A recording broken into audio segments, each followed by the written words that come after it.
เลาะบาทพี่น้องสบายดีเอ้ยโอ้ยยังงามคือเก่าอยู่เนาะเอ้ยคอยโอ้เพื่อนไผสักร้อยเพื่อผู้อันนี้เพื่อนอีน้อยนี่เพื่ออีแลนี่ โอ้นี่บ่ แม่ผู้พ่อนานี่ อันนี้เด้เพื่อนนี่แม่ตะกี้เกิดมีแต่เขาเฮ็ดอันนี้ขึ้นเนาะไม่นี่ตัวนี้ก็เลื่อนได้ตัวนี้ตัวเก่าเด้เพื่อนนั่นเพื่อนอีแม่ตะกี้เบิกได้รถแล้วสิไปทำวิตามินโอ้ไปทำมินวะนี่ยังคือเก่าแล้วไปทำมินกำแพงแม่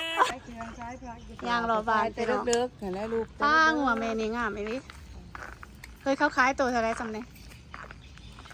แค่เลยคนละชิปเห็นบ่ชีพบ่ร้อยเพื่อนไผลังนี่อันนั้นมีตัวดินเพื่อนไม่ถลายอันนี้ดินดีไซน์อันนี้แล้ววันนี้แล้วเขาขายอะไรเขาก็มาอยู่ใหม่คนอื่นบ่ไม่ทำไรใส่น้อง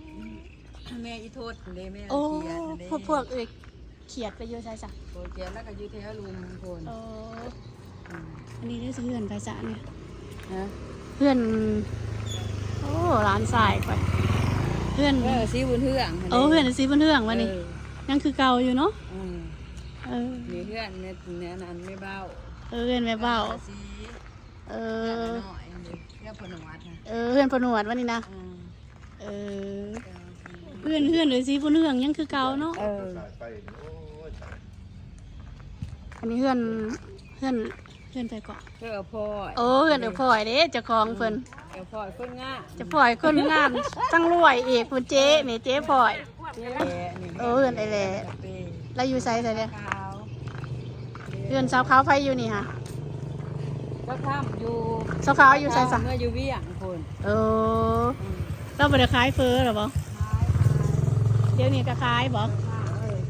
แสบคือเก่าบ่หั่นแซ่บเฟอแซ่บเฟอแสบขนาดนั้นข้ามพอดีอีซิงมันยังขายอยู่บ่เฟอบ่เศร้าแล้วอีซิงเศร้าแล้วมีแต่ค่ำขึ้นขายเฟอมื้ออื่นก่อนจะมากินเด้อ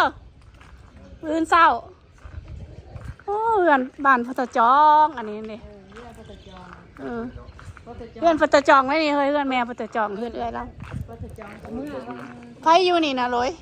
ไอ้แล่ได้อยู่เราเอาเมียมาอยู่นี่สบายดีตะคาตะกี้ห้ามาลินยังนี่มักร้อนโตมักโตเขาขายกับเปียตะคาตะกี้มาลินมักโตลินมักโตไผอยู่นี่บ่มีคนอยู่แล้วขายแล้วให้เวียดตัวนี้ก็เพื่อนเมทาเนสแยกบอลเมทาเนสในดอนสาวอีดอนคือแม่เนาะอันนี้เพื่อนสาวรักเนาะเพื่อนประท่านแล้วเราขายนี่ร้ายเป็นได้นี่400 ล้านตะกี้400 ล้านก็เอาได้นี่มาปัวแปลงเอาเนาะนี่ของบ่มีคนอยู่เขาถือหัวได้หันเอาเลยเนาะสบายดีเลยคนสวยนี่คนสวยคนงามนี่งามเพื่อนเฮ็ดหัวแจกอยู่ผีบ่นี่ค่ะเฮ็ดใหม่เพิ่นอาร์ตตะกี้มันเป็นทางลวงรถไฟไล่กันนี่เพิ่นก็อาร์ตอีก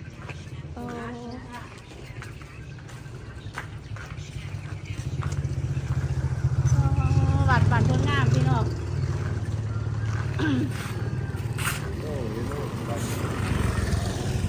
บัตรคนงามคักเนาะเพื่อนเฮ็ดเป็นทันเป็นแถว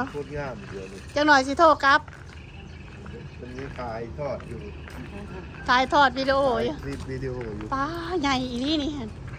ย่ามเพื่อนเฮ็ดบุญเพื่อนจังเปิดบ่เฮ้ยป่านฝันได้กูน่ะลอย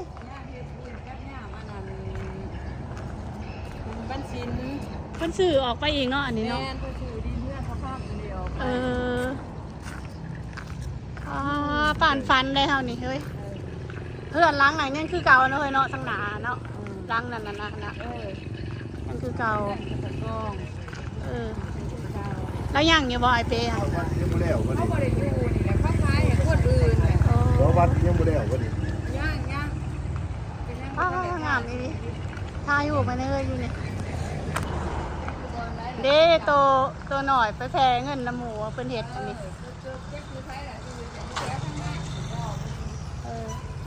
กระไดเล็กๆหน่อยเนาะคันสิเบามีวัดพลงามลงไปฝุ่นกับเอื้อนประชาชนมันบ่ ม เพิ่นได้นี่นะ แม่น เออ จากอะไรมาเนี่ยโอเคอันนี้มาปั๊บ อ๋องามอีดีเนาะเป็นค่ำเบิดนี่นะอ๋องามอีดีนี่ใช่ ก็ผ้าโมมาหลอกเบิ่งว่า นี่ทางล้างบาทของเป็นไงอีดีต้นบักเดือพี่น้องเนาะ ต้นเดือเนาะ